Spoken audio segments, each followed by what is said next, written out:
Hello guys, welcome to Naidi Bacha. Today we are going to discuss about Project Udbhav.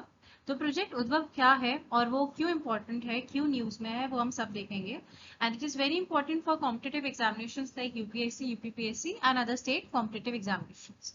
Okay, so बहुत सारे examinations में जो भी upcoming projects होते हैं गवर्नमेंट के या जो गवर्नमेंट ऑलरेडी अनाउंस कर चुकी होती हैं या फिर स्टेट के कोई स्पेसिफिक प्रोजेक्ट्स हो, ठीक है, तो वो इम्पोर्टेंट होते हैं और वो डायरेक्टली पूछते हैं उन प्रोजेक्ट्स के बारे में. Alright, so here we are going to discuss Project Udbhav. So let's begin. What is Project Udbhav? तो पहले Project Udbhav है क्या?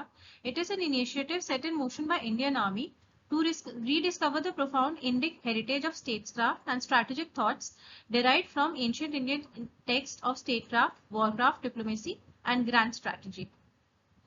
तो ये है किसका? इंडियन आर्मी का. सबसे पहली बात तो ये है.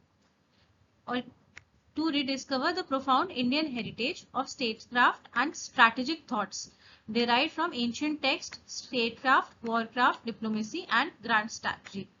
इसमें आगे देखते हैं हम क्या होता है. It focuses on broad spectrum including the indigenous military system, historical text, regional text and kingdoms, thematic studies and many more studies. तो ये क्या करते हैं, जो पुराने इंडिजिनियस मिलिट्री सिस्टम्स थे वो क्या है, हमारे हिस्टोरिकल टेक्स्ट में क्या लिखा हुआ है, रीजनल टेक्स्ट में क्या लिखा हुआ है, किंगडम्स कैसे थे, कैसे फंक्शंस करते थे, ठीक है, वो सारी चीजें इसमें स्टडी करी गई है. ठीक है. The project goes beyond rediscovering historical narratives. It aims to develop an indigenous strategic vocabulary deeply rooted in India's multifaceted philosophical and cultural heritage. इसका अल्टीमेट ऑब्जेक्टिव है क्या, इंटीग्रेट करना ancient wisdom into modern military pedagogy, allowing the Indian Army to draw from centuries old principles in today's complex strategic landscape. तो पुराने जमाने में ऐसा तो होता नहीं था कि लड़ाई नहीं होती थी या फिर वॉर्स नहीं होते थे. हमारे इतने किंगडम्स रहे हैं जिन्होंने डिफरेंट पार्ट्स में इंडिया पे राज किया था. ठीक है, तो वो लोग किस तरीके से ऑपरेट करते थे, उनकी क्या मिलिट्री स्ट्रैटेजीज होती थी, एंशिएंट टेक्स्ट में क्या लिखा है उनके बारे में. ठीक है, और जो सोल्जर्स थे वो कैसे काम करते थे, हिस्टोरिकल टेक्स्ट क्या मेंशन करते हैं उनके बारे में. तो उस सब के ऊपर आर्मी फोकस करके जो आज की जो मॉडर्न आर्मी है, ठीक है, जो मॉडर्न कॉन्सेप्ट्स हैं जिसके ऊपर आर्मी ऑपरेट करती है, जो मॉडर्न हमारे मिलिट्री सिस्टम्स हैं, उनको इंटीग्रेट करना चाहती है ओल्ड सिस्टम्स के साथ. ठीक है, तो ओल्ड और न्यू का एक इंटीग्रेशन आप मान लो. ठीक है. सो यूएसआई एक मिलिट्री हेरिटेज फेस्टिवल भी करेगा. यूएसआई क्या है हम आगे देखते हैं.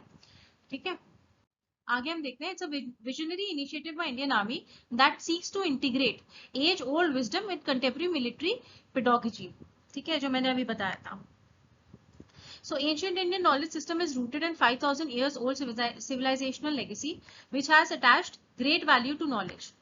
Witnessed by its amazing large body of intellectual text, world's largest collection of manuscripts, thinkers and schools in so many domains of knowledge, Project Udbhav will facilitate in-depth understanding of our knowledge systems and philosophies and also aim to comprehend the enduring connect, relevance and applicability in the modern day.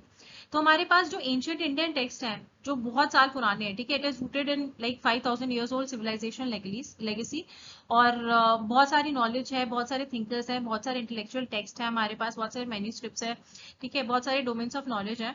तो project उद्भव mainly facilitate करेगा in depth study of our knowledge systems and philosophies and also aim to comprehend enduring connect, relevance and applicability in the modern day.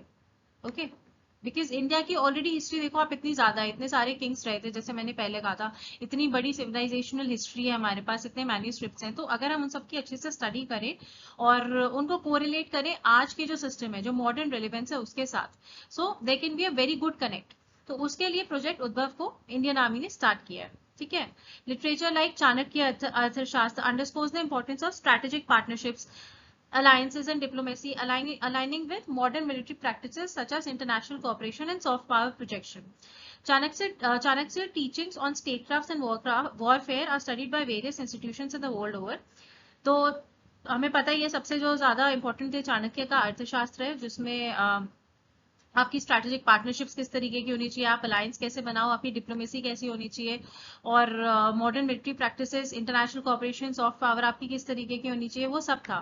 ठीक है, तो ये अगर आप अपनी खुद की कंट्री की हिस्ट्री से ये सब चीजें पढ़ते हो तो आपको इंपॉर्टेंट समझ में आती है कि पहले कैसे ऑपरेट होता था. So you can get a very good idea of how the practices in future can be made, and with a blend of the old and the new systems, you can come over with a very good strategy of the modern military warfare. Okay, so Chanakya teachings and warfare are studied by various institutions, जैसे पहले भी बोला था ऐसे. Similarly, the wisdom of Thirukal, the classical Tamil text authored by Thiruvallur, the Tamil philosopher, advocates ethical conduct in all endeavors, including warfare. This aligns with modern military codes of ethics of just war and principles of Geneva Convention. ठीक है, तो basically ये पुराने बता रहे हैं कि यार हमारी सिविलाइजेशन इतनी पुरानी थी तो हमें उसका भी यूज करना चाहिए. जैसे चाणक्य के अर्थशास्त्र थे, तिरुवल्लुर जो तमिल टेक्स्ट था, ठीक है, उसमें क्या कंडक्ट है, उसमें एथिकल कंडक्ट क्या है, तो वो सब हमें पढ़ना चाहिए. Okay, next, apart from the ancient text, the study of prominent military campaigns and leaders is also important. जैसे कि चंद्रगुप्त मौर्य, अशोका, चोलास जो थे, इन्होंने अपने टाइम में, ठीक है, आज से मतलब हजारों साल पहले इन्होंने इतने बड़े किंगडम्स बनाए हुए थे. ये लोग ट्रेड भी करते थे, ये लोग अपनी मिलिट्री फाइट्स भी करते थे, अपना किंगडम भी बचाते थे, और बहुत सारे बाहर के राजाओं के साथ रिलेशंस भी रखते थे, सॉफ्ट पावर भी रखते थे, डिप्लोमेसी भी होती थी, सब कुछ होता था. तो उन सब चीजों को कंबाइन करना बहुत जरूरी है आज के टाइम में. तो कौन से इसमें चाणक्य, चंद्रगुप्त मौर्य, अशोक, चोलास, जिनकी इतनी अच्छी नेवी थी, ठीक है, अहोम किंगडम, ये सब हमने पढ़ा हुआ है हिस्ट्री के बारे में. ठीक है, फिर the naval battle of Saraighat in 1671 led by Lachit Borphukan stands as a stellar example of the use of clever diplomatic negotiations to buy time, employ physical psychological warfare, focus on military intelligence and exploiting the strategic weakness of the Mughals. तो ये सब जो भी knowledge है, ये सब government की site पर है, उन्होंने ही मेंशन करी है. तो ये सब चीजें आपकी हिस्ट्री में भी इंपॉर्टेंट होती है, क्योंकि प्रोजेक्ट उद्भव के अंदर they have specifically mentioned all these things. तो एक बार पढ़ लेना कि बैटल ऑफ सरायघाट क्या है. ठीक है, 1671 में हुआ था, लचित बोरफुकान ने किया था. Okay, clever example of diplomatic negotiations to buy time, employ psychological warfare and focus on military intelligence. ठीक है, सो यहाँ पे इन्होंने एग्जाम्पल्स डाले हुए हैं कि हमें इन सब चीजों से एग्जाम्पल्स लेने चाहिए. जैसे चंद्रगुप्त मौर्य, अशोका है, चोलास थे, अहोम किंगडम था, बैटल ऑफ सरायघाट. ठीक है, तो इतनी सारी हमारी इतनी रिच हिस्ट्री है. अगर हम सबको पढ़ के देखें कि यार हम डिप्लोमेसी उस टाइम पे कैसी होती थी, मिलिट्री स्ट्रैटेजी कैसे होती थी, तो we can get a very good idea of how things can work in the future also for the country. So इसके लिए स्टार्ट किया है. ठीक है, एक और एग्जाम्पल है, the tenets expounded by the ancient knowledge system are also put to practice by Chhatrapati Shivaji and Maharaja Ranjit Singh, who defeated numerically superior Mughal and Afghan invaders. While Shivaji's use of guerrilla tactics is well acknowledged, less highlighted is his foresightedness in construction of series of naval forts along the western seaboard to ward off the external threats. तो इन्होंने बहुत सारे forts भी बनाए हुए थे ताकि कोई भी अगर खतरा है तो उन्हें पहले ही पता चल जाए. ठीक है, सो ये बहुत सारे एग्जाम्पल्स हैं समझाने के लिए कि प्रोजेक्ट उद्भव है क्या, और हमें हिस्ट्री में से क्या लेना चाहिए, एंड आगे जाके हमारी मिलिट्री के लिए कैसे हेल्प कर सकता है. ओके,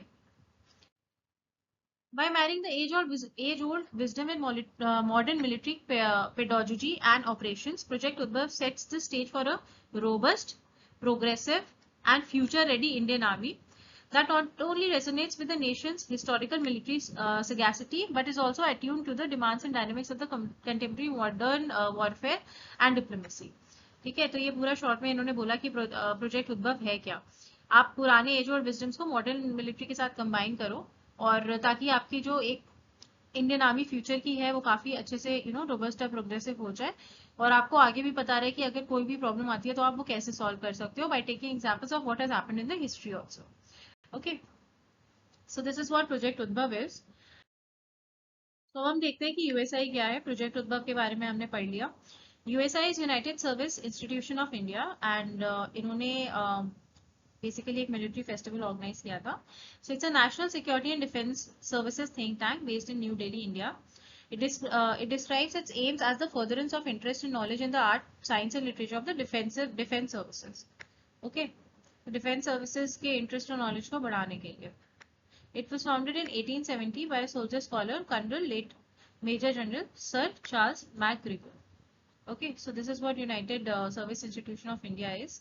एंड प्रोजेक्ट उद्भव भी हमने देख लिया। प्रोजेक्ट उद्भव का बेसिकली जो शॉर्ट में एम है वो ये है कि जो पुरानी सर्विसेज थी, जो पुरानी हिस्ट्री में हमने मिलिट्री सर्विसेज वगैरह देखी थी, डिप्लोमेसी कैसे होती थी, वॉरफेयर कैसे होता था, आप सॉफ्ट पावर कैसे रखते थे और किंगडम्स के साथ, उन सब की हेल्प लेके आप मॉडर्न वॉरफेयर में उसको कंबाइन करके आगे इंडियन आर्मी को किस तरीके से शेप देते हो और आप उसका फ्यूचर कैसे एक पूरी तरीके से डिजाइन करते हो with the help of history and what is happened in the previous kingdoms and जो ग्रेट जैसे चोलास देखे हमने, चंद्रगुप्त मौर्य देखे, अशोका देखे, चाणक्य रणनीति क्या कहती है, ठीक है, उन सब की हेल्प लेके आप उसको डिजाइन कर सकते हो।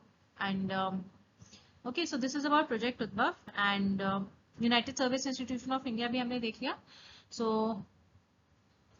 we have completed this video and I'll be coming up with more such videos like this. Guys, please do like, share and subscribe to my YouTube channel. Thank you so much.